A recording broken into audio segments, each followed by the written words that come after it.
Okay, so we're recording.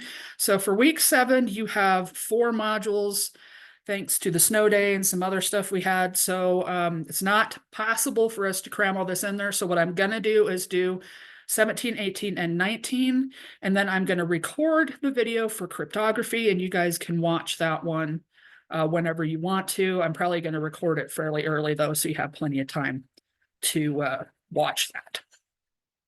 So and then there'll be, the module 17 through 20 comprehension tests like we've done for the other ones. Now, week 8, this is our finals week. So like I usually do, we got our prep. So we're going to have prep time. We have our practice questions out there already. And the written final is not up. It's not going to be released until finals week. But it will be released on finals week, and then we can work on that. So if you have any questions, we can get in there on that. So are there any questions before I start the lecture for tonight?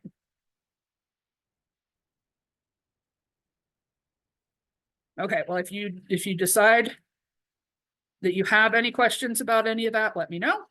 No questions that should be recorded. Okay. All right, so hacking mobile platforms. We're going to talk about mobile platform attack vectors, Android OS threats. Then we'll talk about iOS threats and attacks. And then we're going to summarize mobile device management or MDM concepts, and then do some present mobile security guidelines and tools.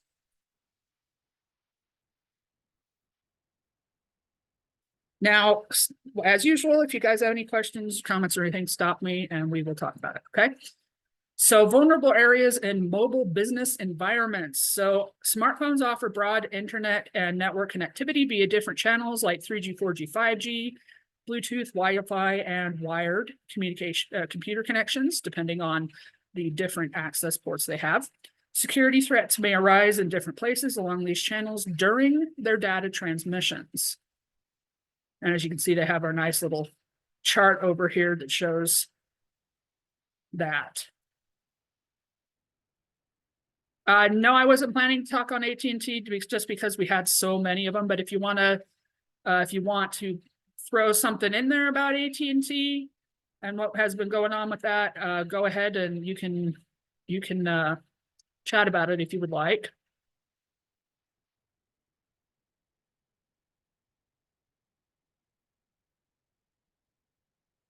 Oh, the military VPN is down? Well, that's not good. So, well, that's not good. Hopefully they figure out what's going on. Oh, that's terrible. Sounds like everyone's having all sorts of problems. They forgot to pay their service provider. Don't worry. The government does it all the time. Can't hear you. They forgot to pay their service provider. Don't worry. The government does it all the time. No. It's going to be a private who unplugs something so he can charge something. Yeah, I could totally see that happening. I've seen that happen in enterprise environments before too, where they're like, I just moved this random, what is it? The last time I saw they pulled the network cables and thought they could just randomly move them around on the switch and created a massive loopback error. It was awesome.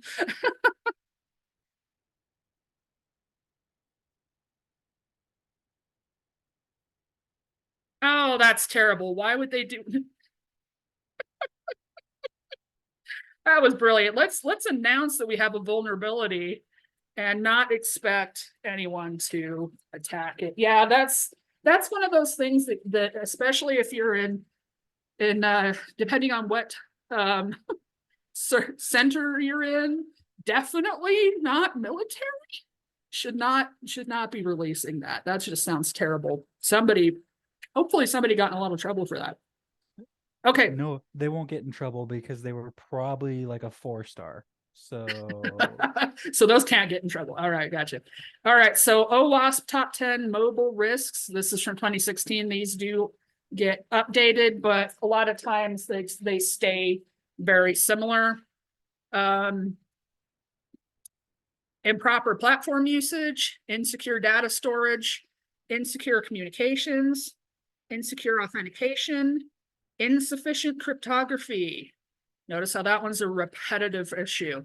Insecure authorization, client code quality, code tampering, reverse engineering, and extraneous functionality. Now, do you guys know what they mean by that one? Extraneous functionality?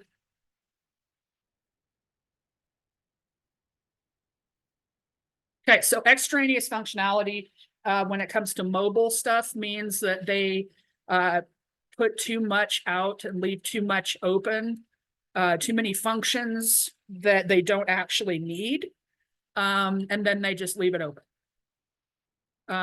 It's kind of like when we were talking about improper coding with SQL, how, or with any other programming language really, how you really should remove the parts that don't work.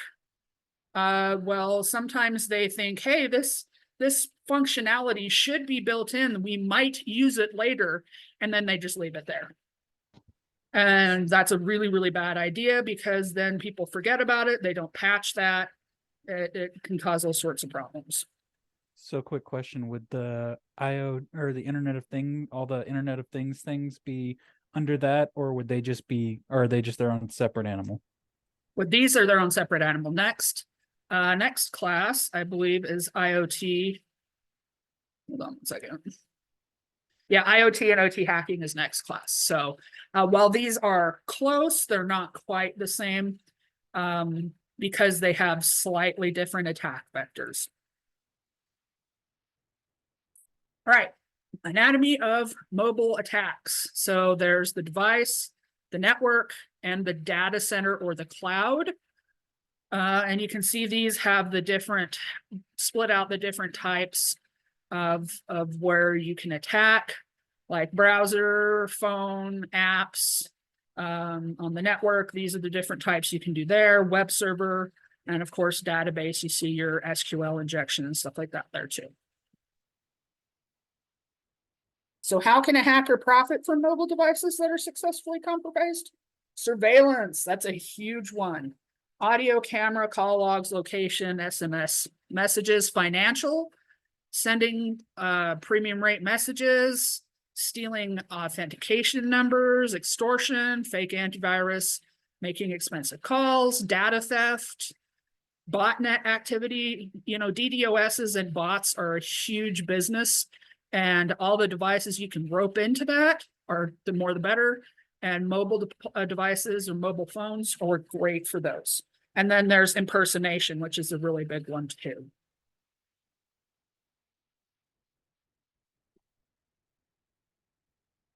Okay. So mobile attack vectors and mobile platform vulnerabilities. So mobile attack vectors on the left, mobile platform vulnerabilities on the risks at right. So we have malware, data exfiltration.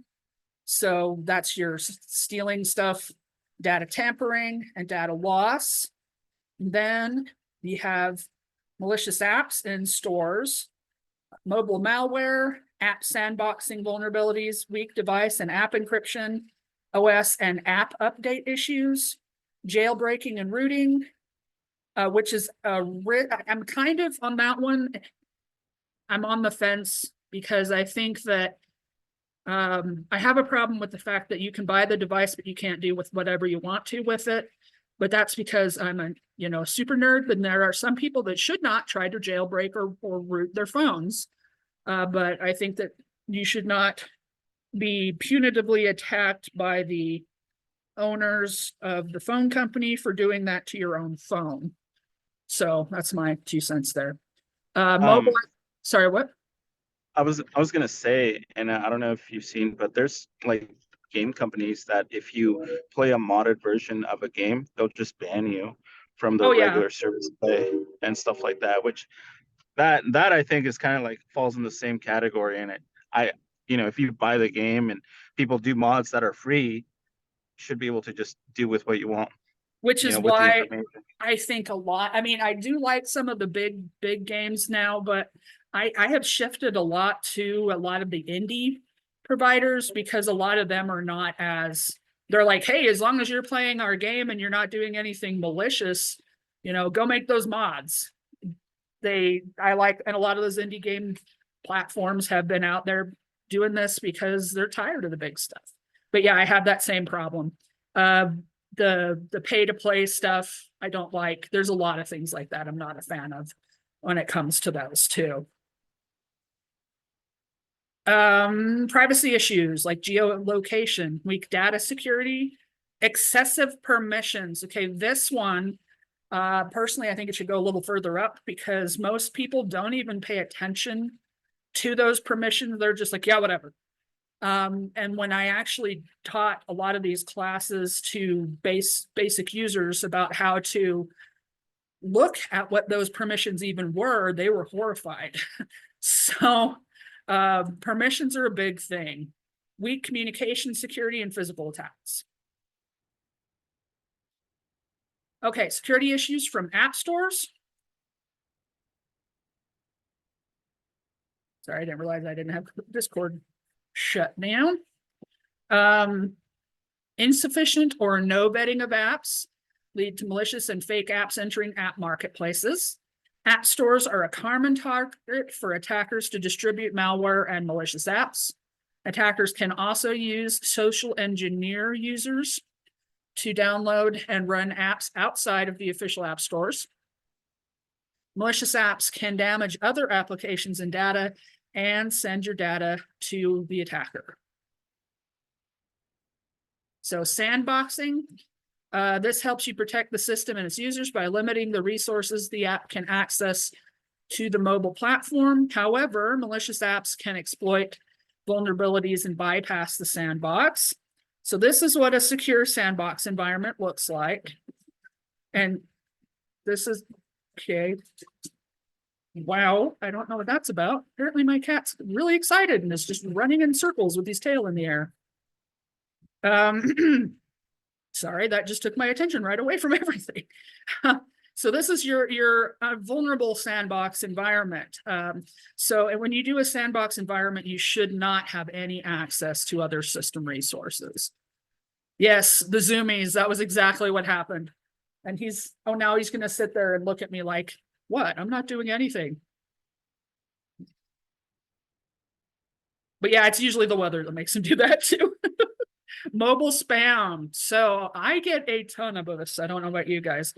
Both of my parents are on my plan. So frequently they're like, what is this crap? So I've had to teach some very interesting classes on this. Unsolicited text, email, all sorts of things sent. There's a ton of voicemail ones that pop up. I find those particularly fun to save and then reuse. Oh, that's terrible. I didn't know Vizio got bought out by Walmart. Lovely. Spam messages contain a bunch of advertisements or malicious links. And then they use a bunch of bandwidth up in the process. And usually they're for financial gain or they're trying to get you to log into stuff. I know the number one thing that I get are those, hey, how are you? You know, phishing type stuff from random numbers I don't know. And then the other one is your debit card or whatever has been blocked or credit card and I'm like, I don't even use this company and my company doesn't send notifications like this. So, but they're like, just click on this link real fast to fix it. I always just find it hilarious because all the voicemail ones that I get, they never actually manage to time my voicemail because I've got a decently long, at least if I remember right, I haven't actually done or recorded a voicemail message in a long time, but mine, if I remember right, is decently long. So by the time that they actually start, they just assume, or the pre-recorded is already like me, and it sits there and it's in the middle of the conversation about what I need to do. Yeah. I frequently get those too, even though mine's not super long, it's just long enough. My personal favorite were and I don't know if you guys got these. I know a lot of people that have the fake social security ones. And if you listen to them, the syntax and everything else is off. So you can tell it was by someone who didn't speak English. The terminology is wrong. And it was just stuff like you will lose Social Security. I can't remember exactly how it was, but the way it was worded, it was like you will lose your Social Security number. And I'm like, that's not a thing. So they're really bad. Okay, SMS phishing, what we were just talking about here. So this is just them sending a message to you, trying to get you to give them stuff. Here are some nice examples. One thing that I have, see that, dear, we have detected unusual, that one's very common. And a lot of them will try that override your common sense with panic thing, especially with these. Pairing mobile devices on open Bluetooth and Wi-Fi connections. So remember us talking about Bluetooth stuff. So this is a blue bugging attack. So mobile device pairing on open connections allows the attacker to eavesdrop and then intercept data transmissions. Blue snarfing or blue bugging, where they gain control over your device, and then they sharing data from malicious devices. You can also pivot and try to breach other areas.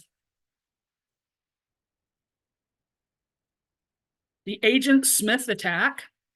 This one's carried out by persuading a victim to install a malicious app designed and published by an attacker. The malicious app replaces legitimate apps. The attacker produces a huge volume of advertisements on the victim's device through the infected app for financial gains. And a lot of times, if you accidentally click on one of those advertisements, it'll send you all over the place. It'll bring up more infections. I've had to try and fix phones that have been hit with this, and a lot of the times the only fix is a hard reset. Exploiting the SS7 vulnerability. So this is Signaling System 7, which is a communications protocol that allows mobile users to exchange communication through another cellular network. This is operated depending on mutual trust between operators without any authentication. The attacker can exploit this vulnerability to perform a man-in-the-middle attack, impeding the texts and calls between communicating devices. SIMjacker. This goes after your SIM card. SIMjacker is a vulnerability associated with a SIM card's SIT browser, a pre-installed software on SIM cards that is designed to provide a set of instructions. The attacker exploits SIMjacker to perform various malicious activities, such as capturing locations of devices, monitoring calls, forcing the device browser to connect to malicious websites, and DOS attacks. OTP hijacking, two-factor authentication hijacking. Attackers hijack the OTPs and redirect them to their personal devices using different techniques like social engineering and SMS jacking. Attackers succeed in OTP hijacking by initially stealing the victim's personally identifiable data, by bribing or tricking the mobile store sellers, or exploiting the reuse of the same number for different customers. Attackers can also use SIM jacking attacks to infect the target device's SIM using malware, through which they can intercept and read the one-time password, the OTP. Camera or microphone capture attacks. Camfecting attack is a web camera capturing attack that's performed to gain access to the camera of the target's computer or mobile device. An attacker infects the target device with a remote access Trojan and compromises it to access the victim's camera and microphone. Using this method, the attacker can obtain sensitive data like photos, recorded videos, and location of the user. Attacker exploits Android, this is Android version, multiple security bypass vulnerabilities to circumvent the required permissions and gain access to the victim's camera microphone. Android camera application generally required storage permissions, and you can see a bunch of those there to store photos and videos. Such permissions can provide unrestricted access to the entire internal storage and allows attackers to perform various activities like capturing photos, videos, calls, and accessing stored photos. So as you can see here on this one, this is one of those ones that you have to be lured into downloading a malicious app, or another reason to make sure that you have know where your phone is. If someone gets physically gets a hold of your device, it's a lot easier to have these attacks. 2, exploits and vulnerability, and then gains access. Right, Android, which I personally love because I'm a tinkerer. Okay, so this is a software environment developed by Google for mobile devices. Includes your operating system, middleware, and key applications. So features, we have our application framework, enabling the reuse and replacement of components, provides a variety of pre-built UE components, integrated browser based on the open source Blink and WebKit engine, media support for common audio, video, and still image formats, rich development environment, including device emulators and a whole bunch of other things.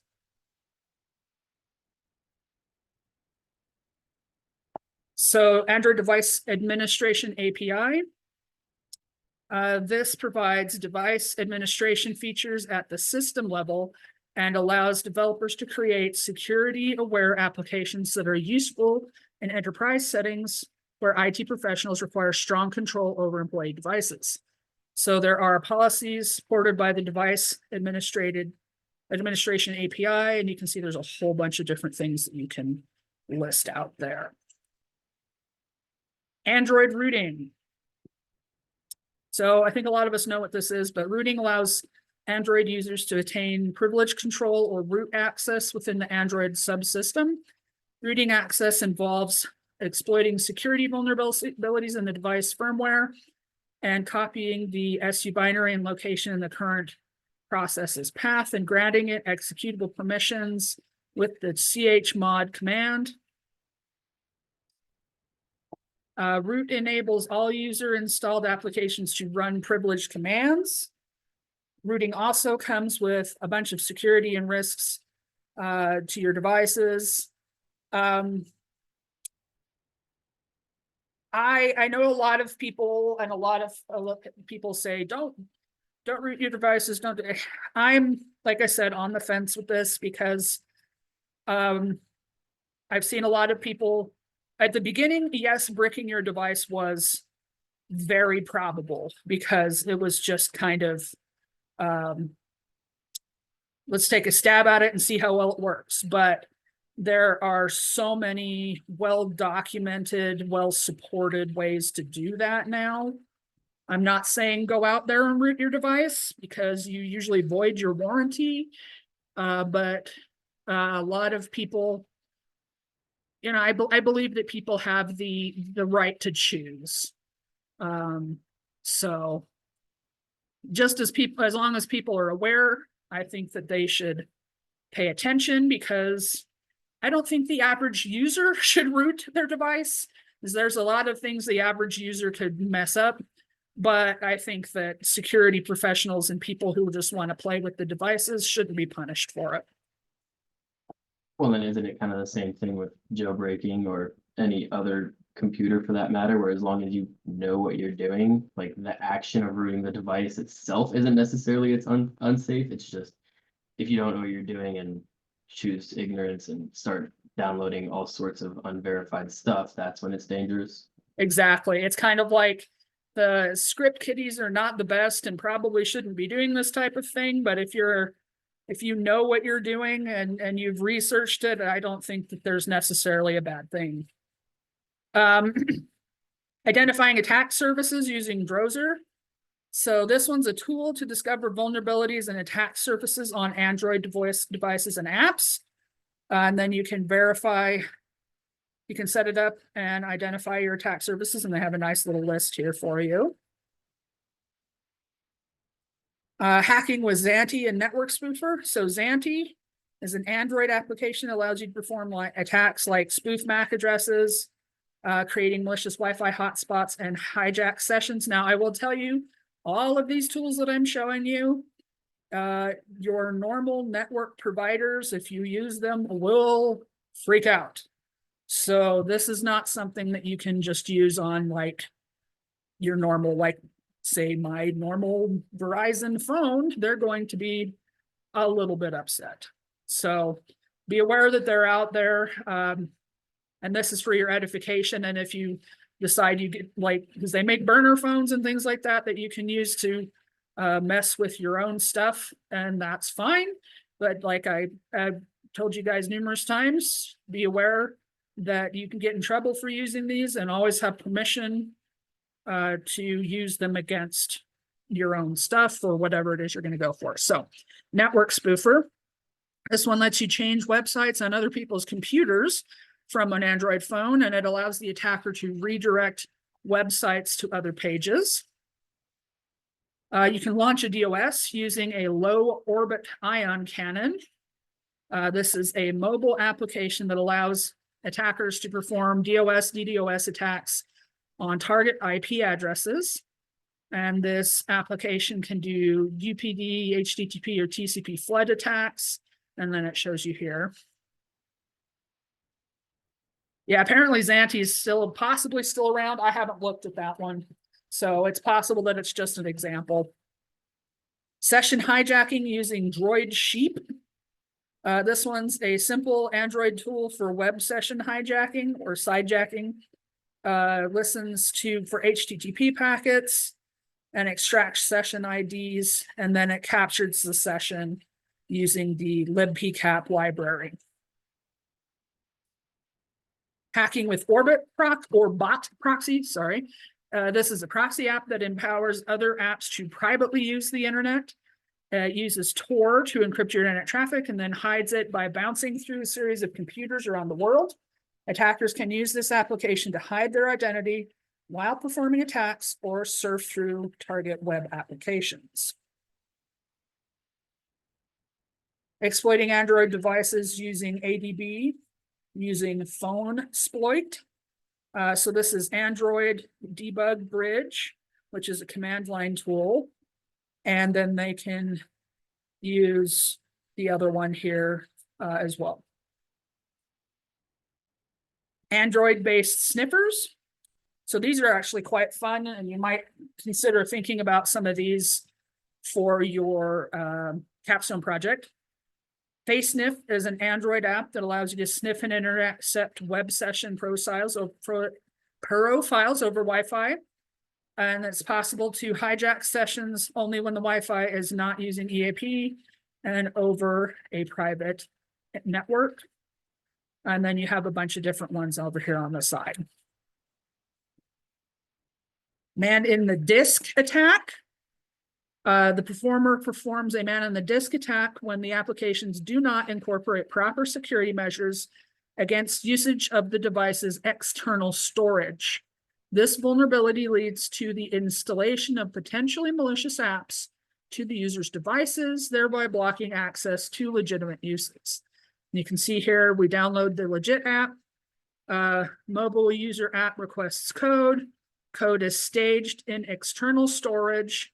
Attacker monitors external storage and then modifies its content.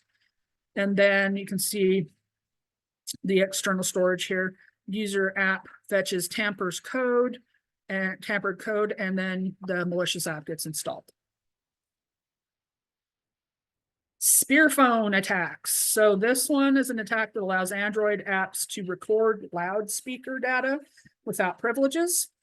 An attacker can eavesdrop on loudspeaker voice conversation between remote mobile users by exploiting hardware-based motion sensors or accelerometers.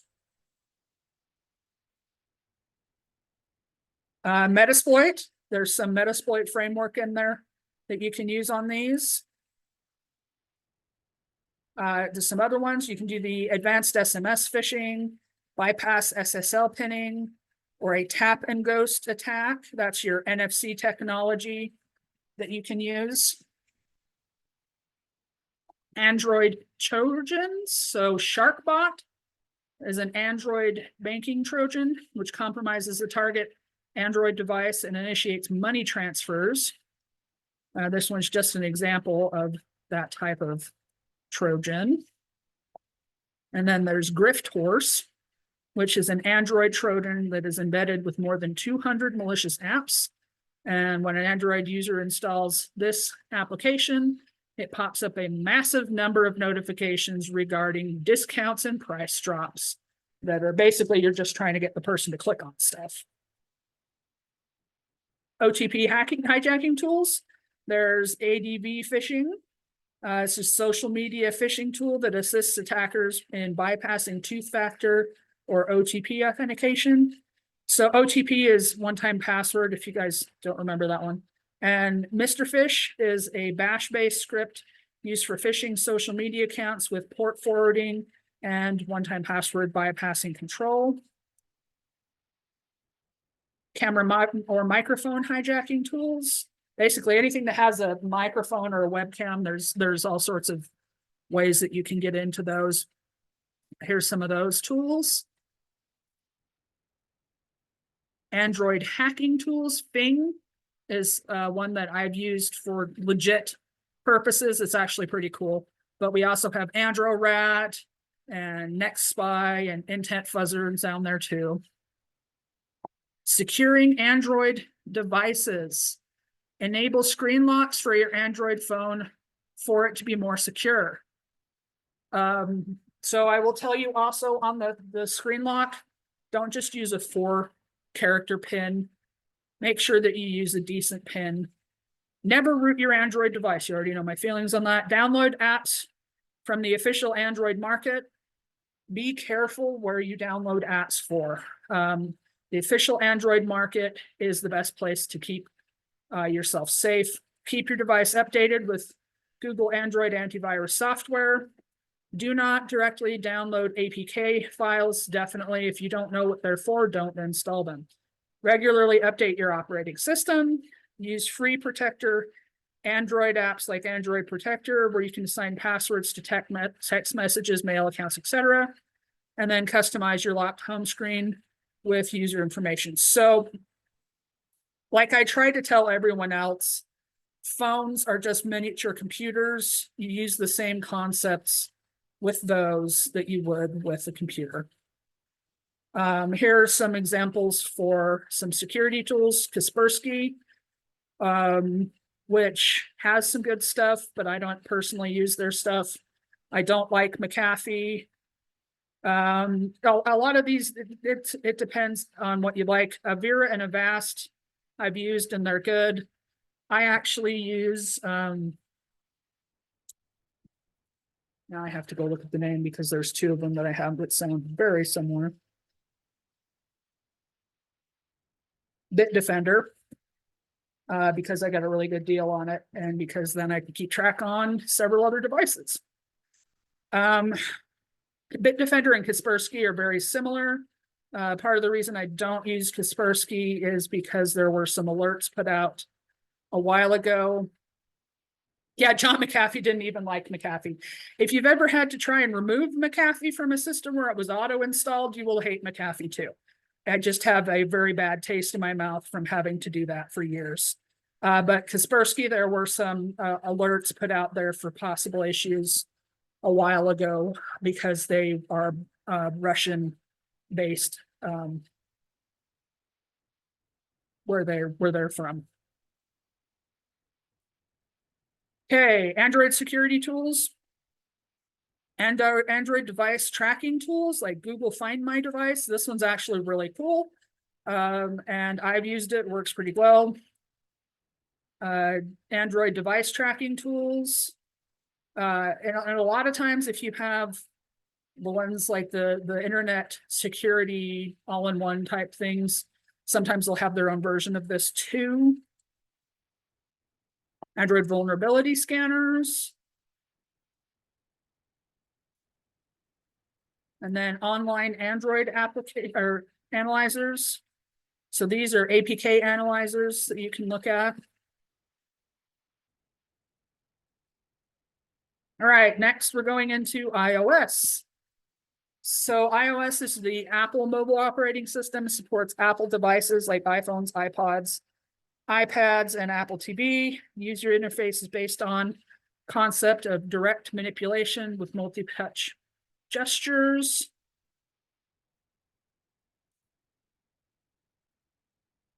All right, jailbreaking. So it's the same kind of thing. It's just that it's a different way to get into it. I will say that iOS is much harder on jailbreaking than Android, and you can definitely lose a lot of access.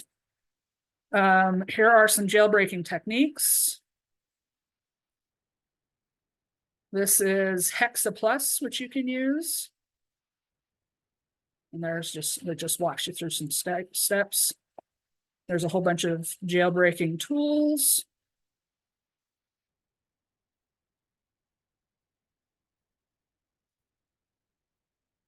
Spizy, this allows the attackers to hack SMS, call logs, app chats, and GPS. It's compatible with all types of iOS devices, and the attackers can hack the target device remotely in invisible mode without even jailbreaking the device. Hacking the network using Network Analyzer Pro. This one discovers all LAN device addresses and names, and then it allows the attacker to gather information such as devices connected, IP address, NetBIOS, etc. iOS trust jacking. This is a vulnerability that can be exploited by an attacker to read messages and emails and capture sensitive information from a remote location without the victim's knowledge. It's a vulnerability exploit in the iTunes Wi-Fi sync feature, where the victim connects their phone to any trusted computer that's already infected by an attacker.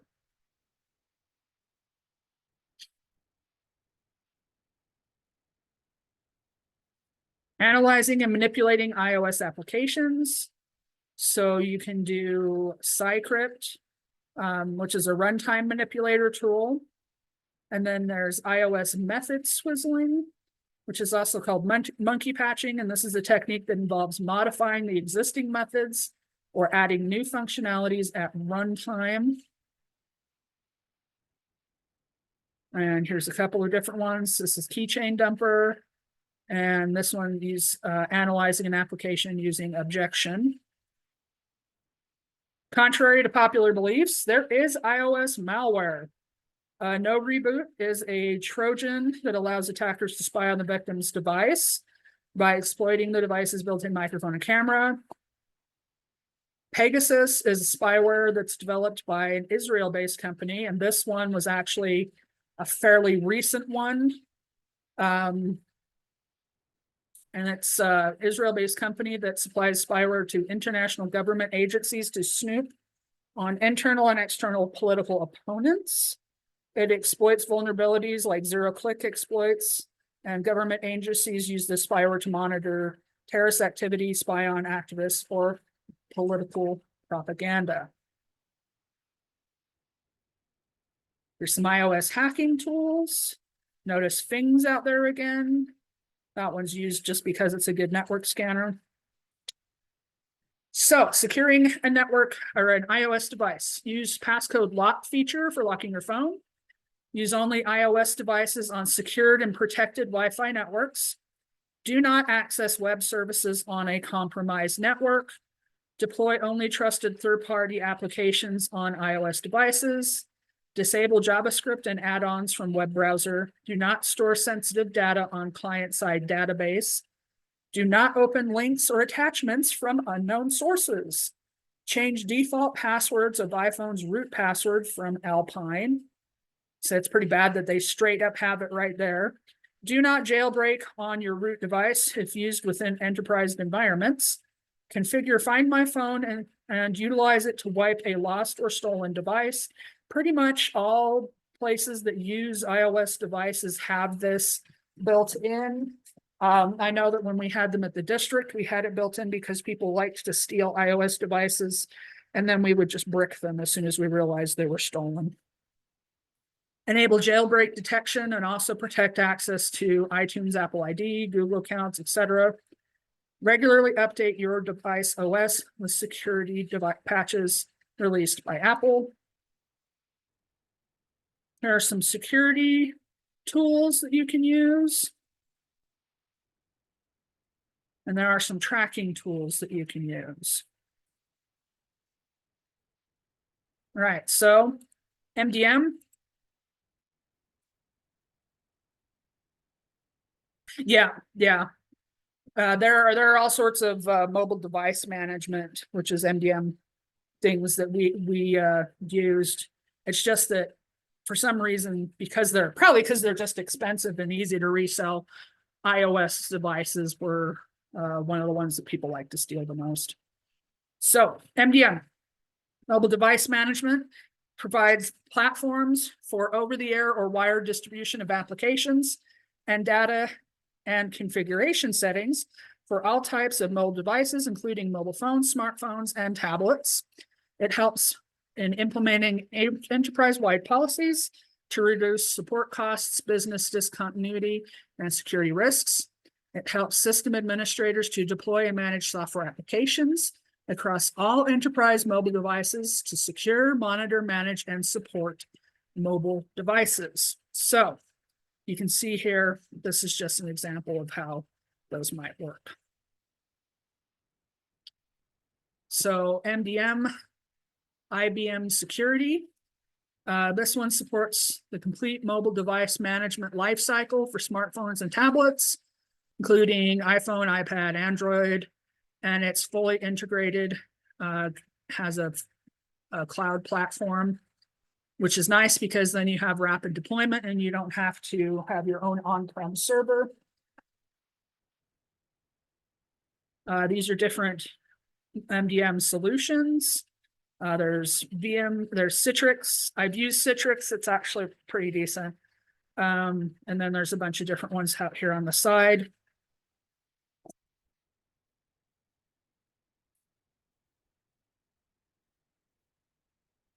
BYOD, or bring your own device policies. These allow employees to bring their own personal devices to their workplace and use them to access organization resources. Following access privileges, the BYOD policy allows employees to use the device that they are comfortable with and best fits their preferences and work purposes. So there are benefits and drawbacks to this. The benefits: increased productivity, work flexibility, employee satisfaction, and lower cost. The risks, notice there's more of those. Sharing confidential data on unsecure networks, data leakage, and endpoint security issues. Improperly disposing of devices, support for many different devices. That one right there was the most difficult part of having a BYOD policy. We had one that was district-wide, and we very quickly realized that it was too difficult to support all of the incoming and outgoing students. But when it came to the staff, we were able to at least offer them some. Mixing personal and private, lost or stolen devices, lack of awareness, ability to bypass organization's network policy, infrastructure issues, and disgruntled employees. Define your requirements. This is your policy implementation. Select the devices of your choice and build technology portfolio. Develop policy, security, support. So, when you're doing the BYOD security guidelines for the administrator, secure organization data centers with multi-layer protection system, educate employees about the policy, make it clear who owns which apps and data, use encrypted channels for data transfers, make it clear which apps will be allowed or banned, control access based on need to know, do not allow jailbroken or rooted devices. That's kind of difficult on some things to check up on, just an FYI. Apply session authentication and timeout policies on access gateways. For the employee, use encryption mechanisms to store data, Maintain a clear separation between business and personal data. That's always a difficult one for them to understand. Register devices with remote location and wipe facility if company policy permits. Regularly update your device with latest OS and patches. Use antivirus and data loss prevention solution. Use strong passcode on the device and change it often. Set passwords for apps to restrict others from accessing them.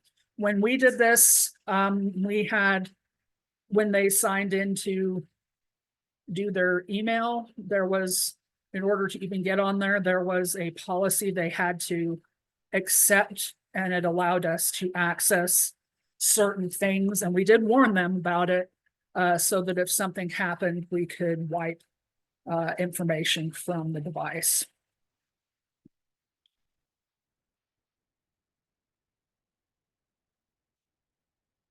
And that's actually pretty common. You know, you have to let them know that even though this is your personal device, if you put work information on it, that information, you know, we have to have the right to wipe it if your device is stolen. Mobile controls. Identify and protect sensitive data on mobile devices. Handle password credentials securely on the device. Ensure sensitive data is protected in transit. Implement user authentication, authorization, and session management correctly. Keep the backend API services and platform server secure. Secure data integration and third-party services and applications. Pay specific attention to the collection and storage of consent for the collection and use of the user's data. Implement controls to prevent unauthorized access to paid-for resources. Ensure secure distribution, provisioning of mobile applications, and carefully check any runtime interpretation of code for errors. So then we have general guidelines for mobile platform security.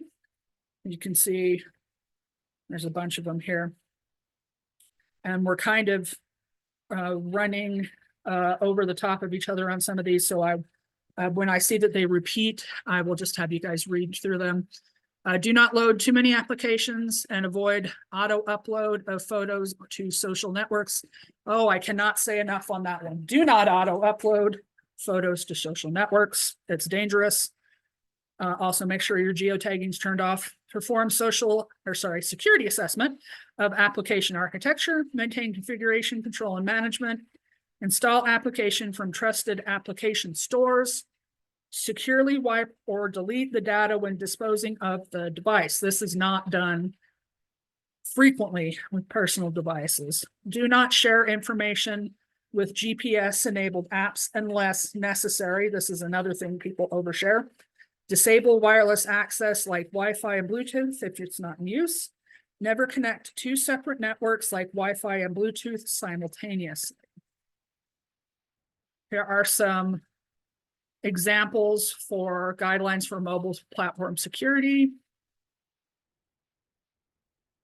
Here's some guidelines for the administrator, which we've talked about. SMS phishing countermeasures. Never reply to suspicious SMS without verifying the source. That's a really good idea. Unless you're specifically doing stuff like this to catfish the person.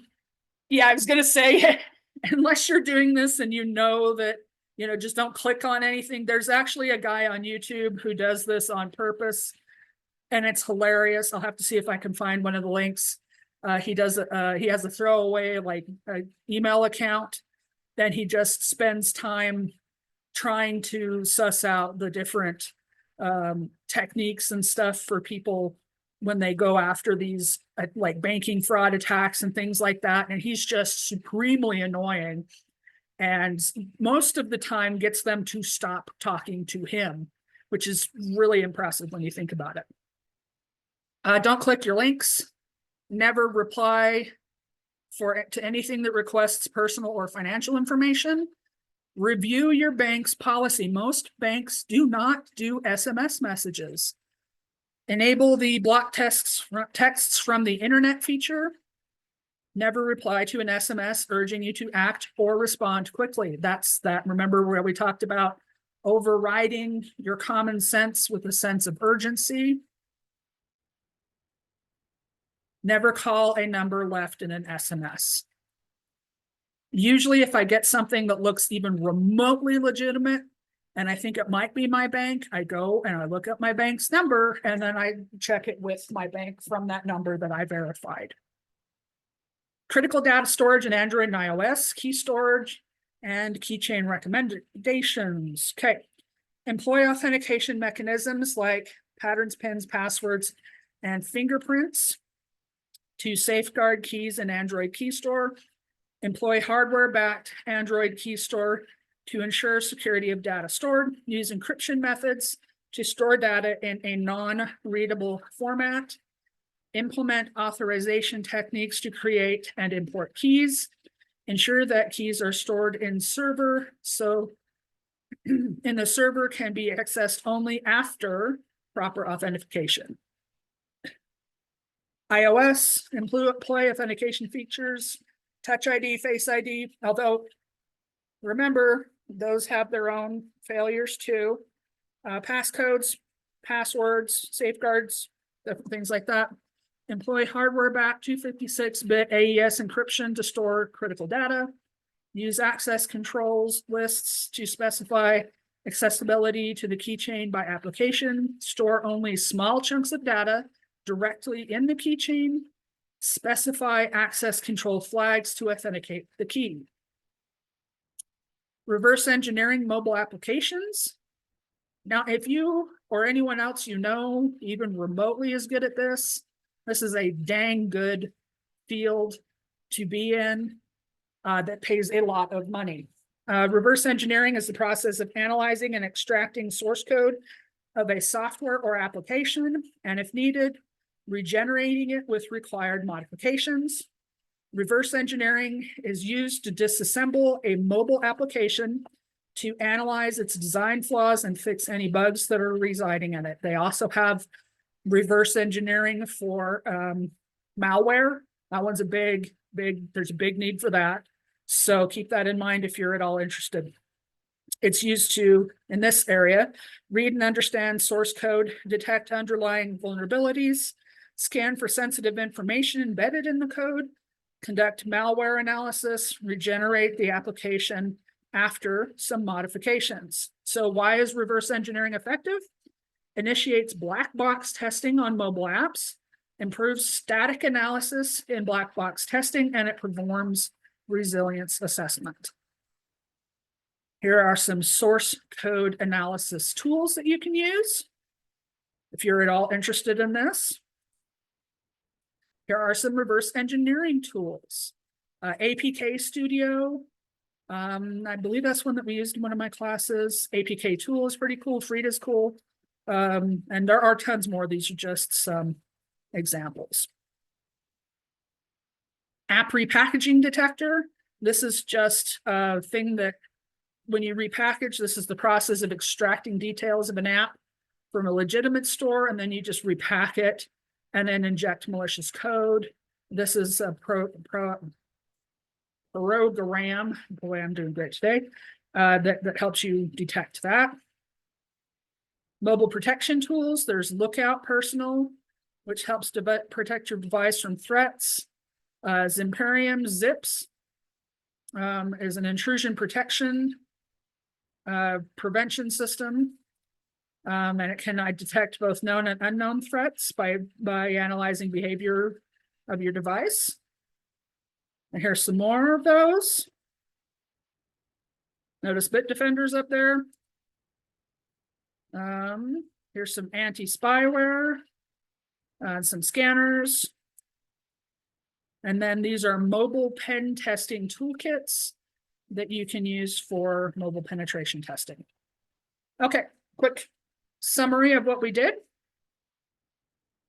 So various mobile platform attack vectors and attacks, various techniques and tools for hacking Android devices in detail, then how to secure the devices, along with Android security tools, techniques and tools for iOS, and then how to secure iOS, and then the tools.